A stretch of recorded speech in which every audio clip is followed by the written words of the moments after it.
ایک شخص اپنی بیوی سے بہت تنگ تھا۔ آئے روز ان کا جھگڑا رہتا۔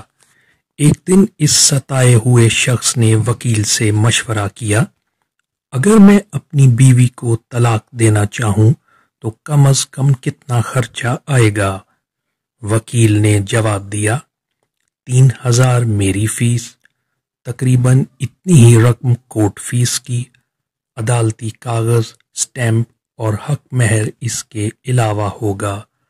شوہر نے کہا، اتنا خرچہ تو شادی پر بھی نہیں ہوا تھا۔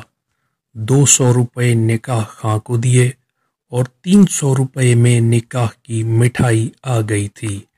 وکیل نے مسکراتے ہوئے کہا، جناب، سستے کام کا یہی انجام ہوتا ہے۔